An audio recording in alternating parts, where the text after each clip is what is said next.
കുഞ്ഞിച്ചോ സുഹൃത്തുക്കളെ, ഞാൻ നിങ്ങളുടെ സ്വന്തം എക്സ്ട്രാ കോമിക്. നമ്മൾ ഇന്ന് നോക്കാൻ പോകുന്നത് ബൊറൂട്ടോ 2 ബ്ലൂ വോർട്ടെക്സിന്റെ ചാപ്റ്റർ 7 ആണ്. കഴിഞ്ഞ വീഡിയോയിൽ നിങ്ങൾ ഡീറ്റെയിൽ ആയിട്ട് എല്ലാ കാര്യം പറഞ്ഞു തന്നു. സംഭവം വേറൊന്നുമല്ല, ഓൾറെഡി ഇത് കുറെ പേര് ചെയ്യുന്നതുകൊണ്ട് തന്നെ നമ്മൾ ചെയ്തിട്ട് ഇപ്പോൾ വ്യൂസ് കിട്ടാനായിട്ടാണ്. നമ്മൾ കോട്ട പോകുന്നിടത്ത് വ്യൂസ് കിട്ടുമെന്നൊക്കെയാണ് നിങ്ങളെല്ലാവരും പറയുന്നത്. എന്തായാലും നമുക്ക് ഓടിച്ച് തന്നെ അടുത്തൊരു 19 ചാപ്റ്റേഴ്സ് എക്സ്പ്ലെയിൻ ചെയ്യാം. ഓടിച്ചെന്ന് പറഞ്ഞാൽ വളരെ ബ്രീഫായിട്ട് മെയിൻ കാര്യങ്ങൾ മാത്രം സംസാരിച്ചു പോകാം. അതിന് ശേഷം നമ്മൾ എപ്പോഴും ചെയ്യുന്ന പോലെ വളരെ ഡീറ്റെയിൽ ആയിട്ട് തന്നെ വീഡിയോ ചെയ്യാം. എന്താണ് നിങ്ങളുടെ അഭിപ്രായം? എന്തായാലും ഇന്നത്തെ ഒരു വീഡിയോ അങ്ങനെ ഓടിച്ച് സംസാരിക്കുന്നതായിരിക്കും. ചാപ്റ്റർ 7 ആയിരിക്കും ഇന്ന് നമ്മൾ നോക്കാനും പോകുന്നത്. അങ്ങനെ നമ്മുടെ മിറ്റ്സുക്കി ആയിട്ട് വളരെയധികം കൺഫ്യൂഷനാണ്. കാരണം പുള്ളിക്കാരൻ ഒരു ചന്ദ്രനെ പോലെയാണ്. പുള്ളിക്കാരൻ ഒരു സൂര്യൻ ഉണ്ടെങ്കിൽ തിളങ്ങാൻ സാധിക്കത്തുള്ളൂ. ആ ചന്ദ്രൻ കവാക്കിയാണോ എന്നുള്ളൊരു ഡൗട്ട് പുള്ളിക്കാരൻ്റെ മനസ്സിലുണ്ട്. അവിടെ നിന്ന് നമ്മുടെ ഫൈലിലേക്ക് തന്നെയാണ് തിരിച്ചു വന്നത്. ബൊറൂട്ടോ വളരെ സിമ്പിൾ ആയിട്ട് തന്നെ മിറ്റ്സുക്കി ചെയ്യുന്ന ഓരോ അറ്റാക്സ് ഒക്കെ ഡോഡ് ചെയ്ത് മാറി മാറി നിൽക്കുവാണ്. കവാക്കിയല്ലായിരുന്നു നിന്റെ സ്ഥാനത്ത് വരേണ്ടത്, എന്തുകൊണ്ടാണ് നീ വന്നതെന്ന് നമ്മുടെ മിറ്റ്സുക്കി എടുക്കുക ബൊറൂട്ടോ ചോദിക്കുന്നുണ്ട്. മിറ്റ്സുക്കി ഡയറക്റ്റ് ഉത്തരവൊന്നും കൊടുക്കുന്നില്ലെങ്കിൽ ഷിക്കമാറു അതിനുള്ള ഉത്തരം കൊടുക്കും. മിറ്റ്സുക്കി ഇവിടെ നോക്കുന്നത് ഒരു ഡയറക്റ്റ് കോമ്പാക്ട് അല്ല, പകരം നമ്മുടെ കവാക്കിനെ ബോധം കെടുത്തില്ലേ അതേപോലെ ബൊറൂട്ടനെ പിടിക്കാനാണ് പുള്ളി നോക്കുന്നത്. അതുകൊണ്ട് തന്നെ ബൊറൂട്ടനെ പുള്ളിക്കനെ മാക്സിമത്തിലേക്ക് പുഷ് ചെയ്യാൻ നമ്മുടെ മിറ്റ്സുക്കി നോക്കുന്നുണ്ട്. അങ്ങനെ അവർ തമ്മിലുള്ള ഫൈറ്റ് ഇങ്ങനെ കൂടിക്കൊണ്ടേ ഇരിക്കുവാണ്. ഇതേ സമയം തന്നെ അവിടെ കാട് എല്ലാം നശിച്ചു പോകുന്നുണ്ട്. കഴിഞ്ഞ അത്യാവശ്യം ഡിസ്ട്രക്റ്റീവ് പവേഴ്സ് ആണ് ഇവർക്ക് രണ്ടുപേർക്കുമുള്ളത്. സഹിയായിട്ട് ബൊറൂട്ടോ അവസാനം തിരിച്ച് ഫൈറ്റ് ചെയ്യാൻ തീരുമാനിച്ചു. അങ്ങനെ പുള്ളിക്കാരൻ നമ്മുടെ മിറ്റ്സുക്കി ക്രിയേറ്റ് ചെയ്ത സ്നേക് ക്ലോൺസിനൊക്കെ ഡിഫീറ്റ് ചെയ്ത്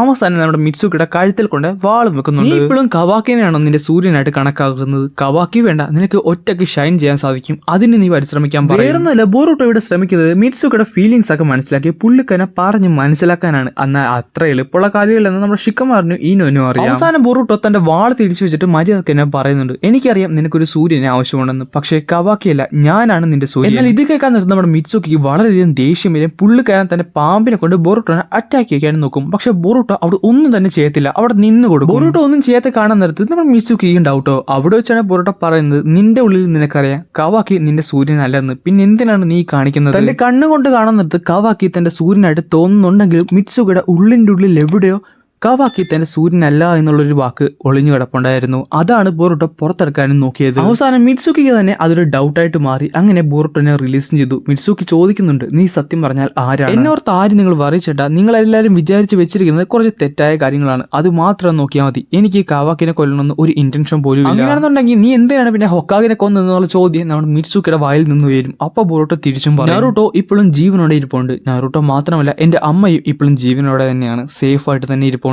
ഇത് കേൾക്കാൻ നേരത്ത് നമ്മുടെ ഈനോയും മിറ്റ്സുക്കി അതേപോലെ ഷിക്കമാറി ഞെട്ടുന്നുണ്ട്. ബൊറൂട്ടോ ആരാണ് എന്താണെന്നൊക്കെ അറിയാൻ മിറ്റ്സുക്കി വീണ്ടും ക്യൂരിയോസിറ്റി വരും. പുള്ളിക്കാരൻ വീണ്ടും വീണ്ടും ചോദിക്കുന്നുണ്ടെങ്കിലും ബൊറൂട്ടോ പറയുന്നൊരു ഉത്തരം, നിനക്ക് എന്താവശ്യം ഉണ്ടെങ്കിലും ഞാൻ നിന്റെ കൂടെ കാണും, നിനക്ക് ഒരു സൂര്യൻ വേണ്ട, ഇനി സൂര്യൻ വേണമെന്നുണ്ടെങ്കിലും അവിടെ ഞാൻ കാണും. ഇത് കഴിയുമ്പോൾ ബോധം കെട്ട് കിടന്ന നമ്മുടെ കവാക്കി എഴുന്നേറ്റ് നമ്മുടെ ഏഴെടുക്ക് ചോദിക്കുന്നത് മിറ്റ്സുക്കി ഇപ്പൊ എവിടെയാണെന്നൊക്കെ. അവിടെ നിന്ന് നമ്മുടെ ബൊറൂട്ടോനാണ് കാണിക്കുന്നത്. ബൊറൂട്ടോ ആയിട്ട് എന്താണ് സംഭവിച്ചത്, എങ്ങനെയാണ് സംഭവിച്ചത് എല്ലാം നമ്മുടെ ഷിക്കമാറിനൊക്കെ പറയുന്നുണ്ട്. പക്ഷെ അവിടെ പുള്ളിക്കാരൻ പറയുന്ന ഒരു പ്രധാനപ്പെട്ട ലൈൻ ഉണ്ട്, അതായത് ഇതെല്ലാം സംഭവിച്ചു കഴിഞ്ഞു, ഇത് ആദ്യമായിട്ടൊന്നും അല്ല സംഭവിക്കുന്നത്. ഒംനിപൊട്ടൻസിന്റെ പവേഴ്സിന്റെ ഒരു എഫക്ട് സംഭവം എന്താണെന്ന് വെച്ചാൽ സമയം കൂടുന്തോറും നിങ്ങൾ എല്ലാവരും വീണ്ടും വീണ്ടും എല്ലാ കാര്യങ്ങളും മറക്കുന്നുണ്ട്. അതുകൊണ്ട് പ്രത്യേകിച്ച് കാര്യങ്ങളൊന്നും തിരക്കാതെ എന്നെ വിശ്വസിക്കാനാണ് ബൊറൂട്ടോ നമ്മുടെ ഷിക്കമാറിനോടൊക്കെ പറയുന്നത്. ഇതെല്ലാം പഴയ പോലെ ആക്കാൻ എന്തെങ്കിലും മാർഗമുണ്ടോ? പക്ഷേ അങ്ങനെ മാർഗമില്ലെന്നാണ് നമ്മുടെ ബൊറൂട്ടോ പറയുന്നത്. ഇനി അങ്ങനെ മാറിയാലും ഞാനും കവാക്കിയുള്ള ഫൈറ്റ് വീണ്ടും തുടർന്നുകൊണ്ടേ. ഷിക്കമാറു കുറച്ചധികം നന്നായിട്ട് തന്നെ ചിന്തിച്ചിട്ട് ബൊറൂട്ടോയോട് തിരിച്ചു പറയുന്നുണ്ട്, എനിക്ക് നിന്റെ ഫീലിംഗ്സ് ഒക്കെ മനസ്സിലാവും, നിന്റെ കാര്യങ്ങൾ മനസ്സിലാവും, പക്ഷേ ഇത് മറ്റുള്ളവരോട് നമുക്ക് പറയാൻ സാധിക്കത്തില്ല. അങ്ങനെ പറയുവാണെന്നുണ്ടെങ്കിൽ അത് കൂടുതൽ അപകടമാകും. അതുകൊണ്ട് തന്നെ നീ വീണ്ടും ഒരു ട്രൈറ്റർ എന്ന രീതിയിലായിരിക്കും കൊണോഹയിൽ കാണപ്പെടുന്നത്. പക്ഷേ ഞാൻ നിന്നെ സീക്രട്ടിൽ സഹായിക്കും. ഇത് നിനക്ക് ഓക്കെ ആണെന്ന് നമ്മുടെ ബൊറൂട്ടോ എടുത്ത് ചോദിക്കുന്നുണ്ട്. പുള്ളിക്കാരൻ ഇത് ആവശ്യത്തിൽ അധികമാണെന്ന് പറയും. പിന്നെ നമ്മുടെ ജൂറനാണ് കാണിക്കുന്നത്. പുള്ളിക്കാനായിട്ട് ഈ ലോകത്തിനെ പറ്റി പഠിച്ചുകൊണ്ടിരിക്കുകയാണ്. പുസ്തകങ്ങളിലൂടെയും ബാക്കിയുള്ള കാര്യങ്ങളിലൂടെയും പുതിയ പുതിയ അറിവുകൾ നേടിക്കൊണ്ടിരിക്കുകയാണ്. ഓരോ പുതിയ കാര്യങ്ങൾ പുള്ളിക്കാരൻ പഠിക്കാൻ നിർത്തും. ഈ ലോകത്തിനെ കുറിച്ചുള്ള ഡൗട്ടുകൾ പുള്ളിക്കാരന്റെ മനസ്സിൽ ഇങ്ങനെ കൂടിക്കൊണ്ടേയിരുന്നു. അങ്ങനെ നാറൂട്ടോ ഉസുമാക്കിനെ എങ്ങനെ കണ്ടുപിടിക്കാന്നുള്ള ചിന്തയിലാണ്